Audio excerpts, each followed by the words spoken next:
সমষ্টিতে আছিলোঁ। আজি কেইবাটাও নামঘৰৰ আধাৰশিলা কৰিছিলোঁ। প্ৰায় 6টা নামঘৰৰ আধাৰশিলা কৰি থাকোঁতেই এনেকৈ এটা বাৰ্তা পালোঁ। সেইকাৰণে গুৰুজনাৰ শ্ৰীচৰণত সেৱা জনাইছোঁ যে এটা নামঘৰৰ কাম কৰি থাকোঁতেই, আধাৰশিলা কৰি থাকোঁতেই এনেকৈ এটা শুভবাৰ্তা পালোঁ। এই শুভবাৰ্তা অসম আৰু অসমীয়াৰ বাবে হ'ব। এই শুভবাৰ্তা দুলীয়াজানবাসীৰ বাবে হ'ব। মোক যি গুৰু দায়িত্ব দলে দিছে এইটো সততাৰে কাম কৰিম আৰু পালন কৰিবলৈ চেষ্টা কৰিম।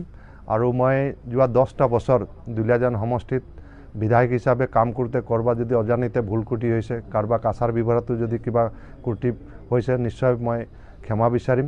কাৰণ ৰাজ্যসভা এটা ইমান ডাঙৰ অনুষ্ঠান, যিটো উচ্চ সদন বুলি কোৱা হয়, উচ্চ সদনত যেতিয়া যাবলৈ যিটো সুযোগ দিছে বা সৌভাগ্য মোৰ হৈছে, তাৰ কাৰণে আমাৰ দলৰ সকলো নেতৃবৃন্দক ধন্যবাদ জনাইছোঁ। ৰাজ্যসভাত যোৱাৰ লগে লগেই স্বাভাৱিকতে মই কিছু কাম শিকিব লাগিব। Rules and procedure, conduct of business কেনেকৈ, সেইখিনি শিকিব লাগিব। তাৰপিছত ডিপাৰ্টমেণ্টবিলাকৰ লগত নিশ্চয় আমি চা চিনাকি হৈ কামখিনি কৰিব লাগিব। মই সকলো দুলীয়াজানবাসী ৰাইজৰ ওচৰত মই কৃতজ্ঞ হৈ থাকিম যে তেওঁলোকে 10টা বছৰত মোক যি মৰম, চেনেহ আৰু সহায় সহযোগ কৰিলে, যাৰ কাৰণে দুলীয়াজান সমষ্টিৰ এক উন্নয়নৰ যাত্ৰা আৰম্ভ কৰিছিলোঁ, য'ত মাননীয় মুখ্যমন্ত্ৰী ডক্টৰ হিমন্ত বিশ্ব শৰ্মা ডাঙৰীয়া আমাৰ মূল মাৰ্গদৰ্শক হিচাপে আছিলে। আৰু ইতিমধ্যেই দুলীয়াজান বিধানসভা সমষ্টিত পৰা ৰামেশ্বৰ তেলী ডাঙৰীয়া ৰাজ্যসভাত আছিলে।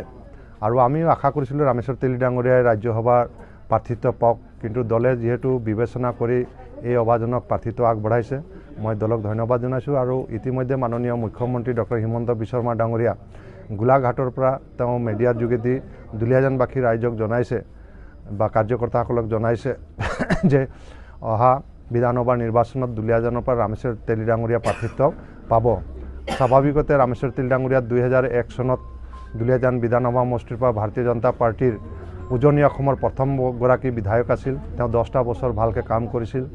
তেওঁ লোকসভাৰ পৰা দুবাৰকৈ জিকিছিল, ৰাজ্যসভাতো আছিল। আৰু ৰামেশ্বৰ তেলীৰ যি ৰাজনৈতিক অভিজ্ঞতা মোৰ প্ৰতিটো মুহূৰ্তত প্ৰয়োজন হ'ব।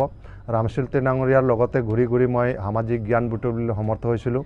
আৰু ৰামেশ্বৰ তেলী, সৰ্বানন্দ সোণোৱাল ডাঙৰীয়াৰ লগত কাম কৰি মই ৰাজনীতিক কামো কৰিবলৈ শিকিলোঁ।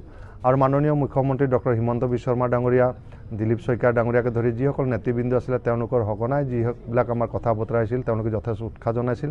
আৰু আজি যেতিয়া হঠাৎ মই গম পালোঁ যে ভাৰতীয় জনতা পাৰ্টীয়ে মোৰ নামটো ৰাজ্যসভাৰ প্ৰাৰ্থীত্বক চূড়ান্ত কৰিছে, ইতিমধ্যে ৰাষ্ট্ৰীয় সমিতিয়ে ঘোষণা কৰিছে।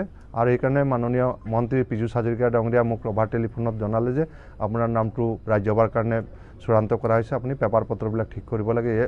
মই